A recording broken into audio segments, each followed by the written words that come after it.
On today's episode of the Grandstand Boys, we do a little Clash recap. We're a little late to the game. That's fine. Oh, I forgot to update. Scratch that. It's not the Grandstand Boys anymore. It's just a Grandstand Boy. We're going to keep it to the same name. We got a new host. We'll introduce her on the show today as well. We'll talk about our Daytona 500 picks, a little bit in the gambling garage, and, up-to-date news. We'll make some jokes along the way. You ready? Roll that beautiful bean footage.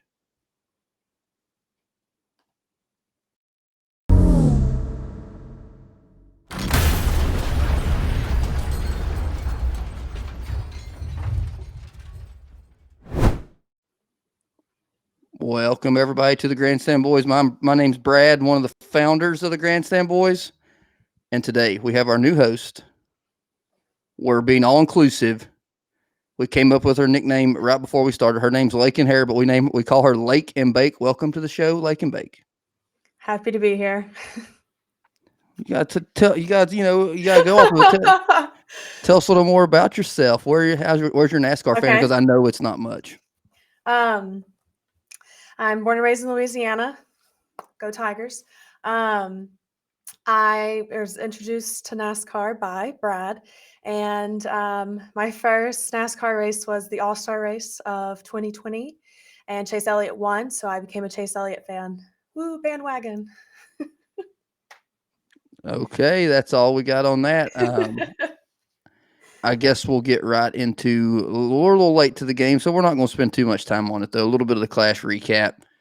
I know you have some notes brought up, but I'll talk a little bit about it first. I enjoyed it. I thought it was going to be a shit show. It was not a shit show.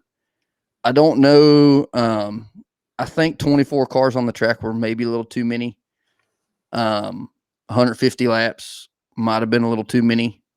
The number slid up is way too far. I hate that. That's my biggest pet peeve of it. I knew there would be some mechanical issues with these cars braking. I think they're a little more fragile than what people thought, in my humble opinion. It seems like the transaxle is going to be a little bare, that if you barely touch the wall, you might break an axle. I'm sure they'll figure that out too. All in all, I liked it. I don't know if there's any other places that you could do that. Obviously they have options, I guess, but would you do that like in Meadowlands? Would you do that in Tampa Bay? Would you do that in no point in Nashville, but just, throwing them out there. What do you think? There's so many options, and there's already rumored to be some. I did have that in the news section, but if you want to go ahead and talk about it, they threw out mix it together. Yeah, they threw out Yankee Stadium, the Tokyo Dome, Caesars Superdome, Wembley Stadium, and Empower Field at Mile High. Where the Broncos play. Yeah. So, I don't know. They want to go international. Wembley would be big, I would think, maybe. Do you think they have that many fans in London? I don't think them blokes out there eating fish and chips give a damn about NASCAR racing. Well, they go in a circle. Them more rednecks says go in a circle. They might. You don't know. You watch F1. Well, that's a totally different thing. I enjoy F1. I love NASCAR. There's a huge difference, a totally different thing. Okay. But what was your review on the Clash? It was cool. A lot of celebrities involved, definitely trying to hype it up, get more, I think, Californians and Western people involved, because NASCAR is very Southern. So, trying to draw a bigger crowd. All in all. So they were really focusing on your BWB syndrome. You know what that means? No. Your basic white bitch syndrome with the celebrities and, it's the red carpet rollout bullshit. They've been trying to do that stuff for a long time. They've been doing that. They've been in Fontana for a couple years in that race. It's an okay race. They try to bring the stars out, but it still stinks. They've been trying to get in the West Coast game forever. It hasn't really went that well. Obviously, it hasn't been that well because they're cloning a Bristol out there where the big track is. They're redoing Bristol. So, obviously, they're trying whatever it takes. But yeah, I thought that was funny. They're trying to get in touch with your basic white bitch. And hey, there's a lot of boys out there today that are a little sissy that kind of like that kind of stuff too. So, why don't you bring up your notes? Hey, I ain't hating. I mean, I'm all for it. All the more the merrier. The bigger the sport, the better for me. Why don't you go ahead and get to the news? We'll go into that, and then we'll go into the Daytona stuff. So bring them news up. Yep. All right. News of the week. Trevor Bayne is returning to the scene with a 7-race Xfinity Series deal with Joe Gibbs Racing and is being sponsored by Devotion Nutrition. What are your Sounds like thoughts? sounds like a fake sponsor, which those tend to come and go in NASCAR. Devotion Nutrition. Unless I typed it wrong. I mean, it could. Maybe it's Christian based. I don't know. Maybe it's Christian based nutrition. I don't know. No. I mean, well, Christians can I have pig. mean, possibly. He did open a He is coffee a big shop. Christian, which that's good. Yeah, his coffee shop's called Mahalo Coffee Sounds like that should be in Roasters. Hawaii. I mean, they're not out there Well, surfing on Watts Bar Lake. yeah, but mahalo is Hawaiian for thank you or being grateful. So I feel like that's a very godlike thing. That's a very hipster. That's a hipstery name. It's a Trevor coffee Bain. shop. Just well, you're not wrong there. I mean, Trevor Baines always had he had the short end of the stick for a while. Drove for Wood Brothers, won the Daytona 500, which was a big upset. I remember in 2011, I think is when it was. Correct, yes. Correct? Okay, yeah. Well, that was good. Like Knoxville boy, Tennessee boy, I'm all for it. And then he went to Roush Fenway, who is notorious for being a shit show. They notorious for years and years and years. They haven't been good since Kevin Harvick, excuse me. Since Carl Edwards. They haven't been good since Carl Edwards. They really probably haven't been super good since when they had Mark Martin and Jeff Burton, and they lost Jeff Burton because they were afraid they didn't have sponsorship for him. So he kind of had the short end of the stick. He's never really been that impressive. He did run a couple truck races for Nice a couple years ago. I don't think he did very well there. I mean, the Daytona 500 and the Talladega races are one of those ones that you can just walk into a race and you're like, damn, I won the Daytona 500. I'm lucky, you know. I mean, it's obviously it takes skill, not as much skill. But I'm happy to see him come back. He's good for the sport. Good dude, seems like. So yeah, I mean, I hate that isn't a Toyota, but hey, you know, better than nothing. Yep. This past week, Wendell Scott Jr. passed away. He was the son of Wendell Scott Sr., who was the first African American to race full-time in NASCAR, win a Cup Series race, and be a team owner. He was a very popular family in Southwest Virginia, close to where I was originally raised. I mean, you hate to see it, right? I mean, that's a big name in the NASCAR world. Yeah. You know, for progress, things like that. But, you know, I mean, there's not much else I can say on it. You hate to hear it, but that would be I would consider a NASCAR royalty name, the Scott name. Yep, definitely. Drivers Advisory Council. Union. That's what the Republicans are going to say. Union. Once again, new to NASCAR, I just read that this is like the third time they're trying. Yeah, it's the third iteration they're trying this. It's kind of like they're representing the drivers as a whole, since they're trying to bridge the communication gap between NASCAR and the owners and the drivers, which is kind of strange because Denny Hamlin's on it. Yeah. And not only he's an owner and a driver, so that's probably good, but it seems like I mean, I don't know. It's got from top to bottom. I know it's got Kyle Petty on it, and it's got, I mean, I guess Jeff Burton is the one that's running the whole thing up. He always had the nickname the mayor. He's the council director. Yeah, so he always had the nickname the mayor in the garage when he was racing. It's got like Corey LaJoie on it, Kurt Busch. Joey Logano, Austin Dillon, and Daniel Suarez. And you missed one. Doesn't it have Corey LaJoie too? I thought you had said that. Oh.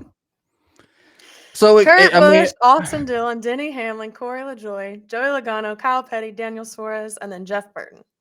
I mean, I guess it's a good try. You mean you want the drivers to have some say in it, I guess, right? I tell you what, it covers the spectrums of superstars to bums. I mean, it covers the whole spectrum, from good drivers to really crappy ones. So, I mean, I guess that's what you need. Maybe some of those guys at the bottom will be talking to like Cody Wares of the world that stink. I mean, they've tried it. Maybe third time's a charm. Maybe, I don't know. Obviously, I was reading that they apparently the owners and drivers get along pretty well. Obviously, they're together. I seen Denny tweet something saying that they're together 95% of the time. They're just trying to cover that last 5. I don't think it's ever going to get a situation like baseball with lockouts and things like that. NASCAR's always been super anti-union, which is probably good.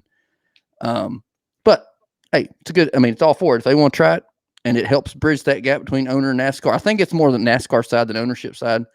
They're trying to keep drivers more in the loop of safety and things like that, so it's good. Yep. Alrighty, that's all I have for news. So we're going into the Daytona 500 picks. We're going into Daytona 500. So you get to talk. I'm going to ask you some questions now. Oh, okay. What is your favorite? Because girls, the paint schemes, right? Paint schemes. Have you even looked at any? Like, do you know any? I've seen some. Like I mentioned earlier, I am a Chase Elliott fan. So I do like his Hooters, although I don't think he's racing that for this one. No, I'm pretty sure it's the Napa paint job. What is your opinion on the numbers? Being like, I honestly don't care. I do think they're harder to see. mhm. Like I said, I think the All-Star race that I went to, didn't they put him on the back bumper that race? Yeah, that so the one we went to is at Bristol. So yeah, that was. That I one mean, was that's a tough. yeah. I mean, I Um, I preferred them back more than I did forward. I mean, if you know your driver, you know your driver, and then you just kind of got to learn them. They'll get new paint schemes every year anyway, so it's not Yeah, that's one of the things I miss the most is back when I was young. consistency. The consistency. Yeah, you knew that Jeff Gordon was going to be there in the Rainbow 24. Dale Earnhardt was going to be in the black number 3. Dale Jarrett was Yeah, going to be in the blue quality number 88. You knew what you were going to get. And obviously, I understand that these companies don't want to put the money that it costs in to run a full season. Unlike, I mean, I guess Ally's about the only one left, I think, for the 48 car. I think FedEx did it for a while too, but they've kind of backed off a couple races now. And Lowe's did it forever. yeah, But it was just the consist like that's the thing. It's kind of hard. So I feel like the number needs to be more prominent because the number ties to the driver. You know that Chase Elliott drives the 9. You know that William Byron drives a 24. You know that Denny Hamlin drives the 11. Kurt Busch, well, he changed this year to the it 45. changed. I meant to say Kyle Busch Yeah, drives the 18. You know, so it's one of those things that I feel like obviously I understand that they're trying to make it more profitable or, more of a selling point to an upcoming sponsor says, hey, you get this much size on the quarter panel. Where they've shortened the rear end, they lost some space. So I understand it. yeah, It's still not as aesthetically pleasing to me. I'm curious to see about the new pit stops too. I don't give a damn about the one lug nut. People all up, 5 lug nuts. I don't give a damn. If it saves them money and it makes it better, that's good. yeah. But going on to the Daytona 500, give me your winner, your top 5, and who's going to wreck first. Okay. Um, I'm I gonna think I've reverse seen the what your winner. order. Okay, who's going to wreck first? Yeah, you can do it in whatever order you want, dear. Whatever It's order you want. it's it's your joke, but I'm gonna take it and say Ricky Spinhouse. Okay. Okay. um, I'm not gonna lie. Almost every race that I've been to or watched, he's wrecked. So I feel like I have a good chance. Top 5. Oh Lord. Do you know 5 drivers? Yes, I do. Denny Hamlin, he has won 3 already, so I would say top 5 for him. Kyle Larson because he won the championship. Let's go Kyle Busch. Heavy Um, hitters. what? Nothing but heavy hitters. Go ahead. You remember who I won it last year, right? Michael McDowell. A nobody. um, who is the number 1 now? That is Ross Crotch Stain. I came up with that nickname. You did come up with that nickname. It's a good nickname. I want that credit. Sure, I'll pick him. Is that 4? Sure. And Give me then one more. 5, I will say William Byron And that's because your winner. I'm just picking him to be my winner just because. Okay. All right. What are your picks? So I'm going to go with the winner, and I think the winner is going to be Alex Bowman in the Ford Gate car. That's a long shot. That's a bit of a long shot. He's consistent. I mean, he's a good driver, and he's getting good equipment. Top 5, we got Bowman 1, Stenhouse 2. He's really good at the plate tracks. He's maybe a little too aggressive, but he's really good. I think Stenhouse has got something to prove. He's going to be number 2. I'm going to have Kevin Harvick 3.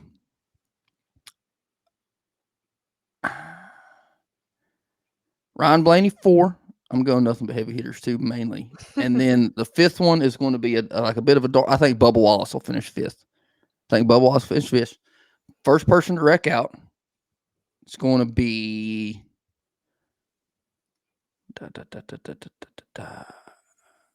Cody Ware. 51 car. Is this his first year? No. He was. Do you remember last year when we went to Talladega in that car? When it might have been him, it might have been Quinn Huff. But do you remember on the yellow flag warm up? It was the spring race last year. I think that the tire flew off because they forgot to tighten the lug nuts. Yes. I could have swore that was Cody Ware, but it might not have been. Anyway, okay. That's not what I think is going to happen, but that would be hilarious. But not, he's going to wreck first. Okay. But the Great American Race, I'm trying to think what's the other stuff going on. There's a couple teams that are trying to race in the money team. Have you seen it? Have you seen the paint scheme for the money team? That's part owner is Floyd Mayweather. Kaz Garala's driving. Yes. It looks like an elf splooged all over it. Do you know what number? I do not. You can just go to the money team NASCAR team. It's a Pit Viper car. I can't remember. Is it like 59 or something? I can't remember. The money It'd be funny if it was 69. 50. 50. It'd be funny if it's 69. But it doesn't look like an elf or a splooged all over it or a unicorn took his dump on it. That's unicorn shit on one of those paint. It's bright. It's loud. And that's what Pit Vipers are. I mean, I've always said I don't like yours because they're so big. I've been known to drink lots of beers in them. I got a pair. Don't hate them. So, I mean, it fits their style. Hey, this is what we are. Their marketing brand, their brand. Yes, that's their brand. Thank you. There you go. Words are hard. That's loud. Trying to think. I haven't seen who else is trying to get in. But that's the big one. I mean, Floyd Mayweather owning it. Yeah. Dale Earnhardt Jr.'s old crew chief being the crew chief. Apparently, Kaz Garala's daddy's got a lot of money. That's one thing I hate about NASCAR. But anyway, we'll get off on that tangent another day. So you can buy a seat, but I get it. But now we're going to go into the gambling garage. See, the thing is, I might have picked Alex Bowman to win. That's not who I'm going to put my money on, though. So I got it brought up here. So a little preface to what's happening here. So I read last week another news story is that they had to nerf the front end of the Ford. So that means they had an advantage over the Chevy and the Toyota. A lot of times NASCAR might go overboard. I don't think so. I'm going to bet the house on a Ford driver. I think they still have that little edge. The only problem is there's no really good Ford drivers. I put money on daggum Ryan Blaney last week. He didn't do me any good. Ryan Blaney for the 500 this week next week, is 1,200 plus 1,200 to win, which everybody's a plus. You really want to look at the top fives. He's plus 130. Let me look at some other Fords here. Chris Buescher, no. Austin Cindric, maybe that. I mean, he's a rookie, but he's got a lot of. He's in a Penske car, Team Penske, plus 2,500 to win, plus 260 in the top 10. That's still not great. Or excuse me, top 5. I don't know why I said top 10. You know what? I'd say your best bet is Kevin Harvick. Plus 1,800 to win, plus 90 to finish top 5, plus 400 to finish in the top 3. Bet him to win. Bet him to win. I say bet him to win. Some other, and if you want you a dark horse pick, this is not going to be a Ford guy. Let's look down here. I'm looking who's a good, maybe a Eric Jones in the 43 car for Petty Motorsports plus 5,000 to win, plus 550 finishing in the top 10, top 5. I think that's a little dark horse bet on the money. But yeah, but I mean, anyway, look at it. Bet the house on a Ford driver. That's my pick. But bet the house on a Ford driver. They're going to have the little. If they're going to be a little faster, they're going to have a little aero advantage. That's what I say. And I know that you don't really care. Just don't bet and keep your money. As long as long as you don't bet too much. Guaranteed win. Take a chance on it. Just be responsible. Just be responsible. So, that's going to be the Daytona 500 preview. Once we get in a season rolling, it'll be a little longer because we'll go over the race a little bit longer than the Clash, which was not. I mean, it was interesting, but not a lot to talk about. Other than it was great for TV ratings, but it's still nowhere near the TV ratings from 2009. But that's great still because I mean, that's something that realistically we're never, as I don't think as NASCAR and whole is ever going to be back to the golden days, good old days. They're not going to be selling out 150,000 every week. Just not going to happen. But it's good. As good as a growth. I like the risk. Take the risk. I enjoyed it. Daytona 500. My friend Sonny Ledford would say Daytona's next week must mean it's spring. All the girls come out in their belly button rings. That's what he says. It's a great song. But this is probably going to be the new look for a while. Other two guys, they ghosted me just as bad as a dude gets ghosted on Tinder when he matches with a 10 and sends her a dick pic. So that's cool. I don't care. Me and Lakin, we're going to get her opened up a little bit. She was a little shy on this first episode. That's not a big deal. Next week, we're going to record on Monday. We're going to try to drop every Tuesday. Follow us on social media. What is it, Lakin, at Twitter? Is it at Grandstand Boys or the Grandstand Boys? At Grandstand Boys with a Z. Instagram. At Grandstand Boys with a Z. Website. To come. In the process. Process. YouTube is the Grandstand Boys. Give us a like, comment, subscribe, all that jazz. We're going to hoard out just like everybody else does. It's pros at this, but we're not pros. We're not pros. We're not Follow pros. us on Spotify and Apple Podcast. And anywhere else you get it to. Google too. And Facebook, maybe. I don't know. I'm not behind in the guts. That's Birds on the 1 and 2s. It's got all that taken care of. We'll get there. Okay. So that's it. Daytona. Next week. It's spring. Don't forget about the dual races. I think on Thursday. I call them the Gatorade 125s. I don't know what they're called anymore. That's the race to get in. There's a couple guys, Noah Gregson trying to get in at Cascarala. Ryan Priest, those guys got to race their way in. So it's always exciting. There'll probably be some people getting wrecked towards the end of it. So thanks for watching, listening. We're going to keep this thing rolling. Thanks. See ya.